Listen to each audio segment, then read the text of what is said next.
हम सबसे गलतियां होती है ना। ऐसा कोई नहीं है जिससे गलती नहीं होती है, ठीक है ना।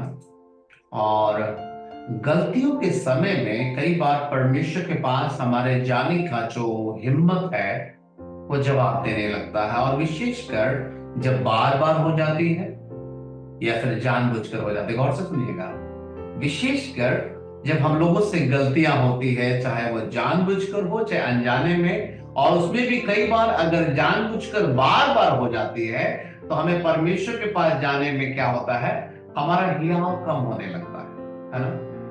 और हम लोग अपने आप को दोष देने लगते हैं कि क्या करें, ये तो बार बार तो हम कर रहे हैं, किस मुंह से जाएं प्रभु के पास। ऐसा हम लोग अशेम्ड फील करते हैं, बहुत ही अपने आप को गिल्ट से भर लेते हैं। आज एक मेरे भाई से एक बात हो रही थी, वो कई दिनों से अपने जीवन की गलतियों से परेशान थे। मैंने उनको एक बात पूछा कि अच्छा भाई, एक बात बताओ, प्रार्थना कर रहे हो? नहीं। बाइबल पढ़ रहे हो? नहीं पढ़ रहे। क्यों नहीं पढ़ रहे? क्योंकि मेरा जीवन अच्छा नहीं है भैया। मैंने उससे एक बात पूछा, तुमको एक बात बताते हैं, गौर से सुनो।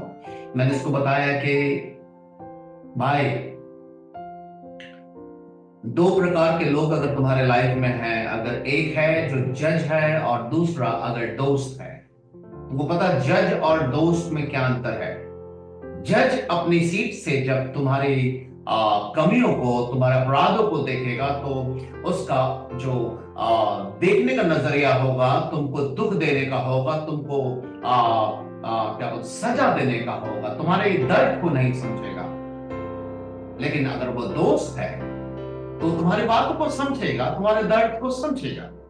ऐसा होता है कि नहीं? बोला हाँ भैया। अच्छा, फर्ज करो कि किसी दिन उस जज की कुर्सी पर वही दोस्त को तुम बैठा देखे और तुम कटघरे में इस बार खड़े हो, और इस बार क्या देख रहे हो, जज की कुर्सी पर वो दोस्त बैठा है जो तुम्हारे दर्द को समझता था। तो अब तुमको कैसा लगेगा?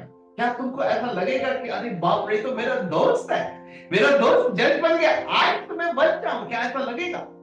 बोला हाँ भैया, तो ऐसा लगेगा। तो मैंने बोला आओ तो मेरे साथ एक वचन पढ़ो जल्दी से, आप लोग भी मेरे साथ जल्दी से एक वचन खोले। इब्रानियों की पत्री उसका 4 अध्याय,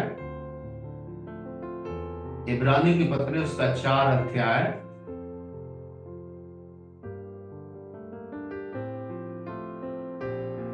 उसका 14 से हम लोग पढ़ रहे हैं। यहाँ पे लिखा है, सो जब हमारा ऐसा बड़ा महायाजक है जो स्वर्गों से होकर गया है, अर्थात परमेश्वर का पुत्र यीशु, तो आओ हम अपने अंगीकार को दृढ़ता से थामे रहे, क्योंकि हमारा ऐसा महायाजक नहीं जो हमारी निर्बलताओं में हमारे साथ दुखी ना हो सके, वरन वो सब बातों में हमारी नाई परखा गया तो अभी निष्पाप निकला। इसलिए आओ हम उस अनुग्रह के सिंहासन के निकट हियाव बांध कर चले, कि हम पर दया हो और वह अनुग्रह पाए जो आवश्यकता के समय हमारी सहायता करे। हालेलुया। मैंने बोला देखो, जानते हो क्या लिखा?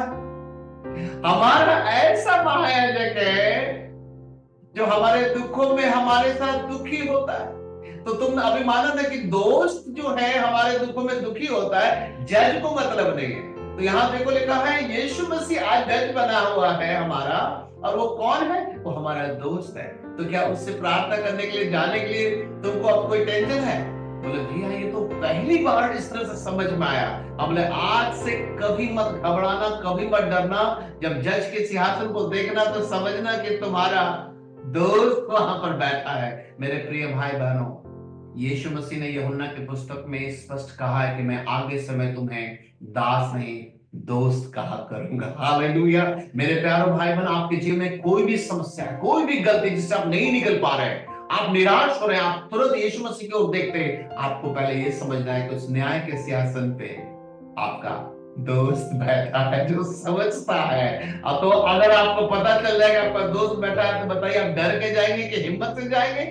हिम्मत बढ़ जाएगा। आज तो हम बरी हो ही जाएंगे, आज तो मेरा केस सॉल्व हो जाएगा, मेरा दोस्त समझता है मेरी बातों को। हालेलुया। आज से मैं चाहूंगा आप सब प्रार्थना में जाएं। अपने व्यक्तिगत जीवन में कभी प्रार्थना से मत दूर होइएगा। प्रभु यीशु मसीह आपसे प्यार करता है, वो आपका पिता है, वो आपकी माँ के भी साथ ज्यादा प्यार करने वाला, और वो आपका एक सच्चा दोस्त है जिसने कहा कि मैं ना तो तुम्हें कभी छोड़ूंगा और ना कभी त्यागूंगा। आइए हम लोग प्रार्थना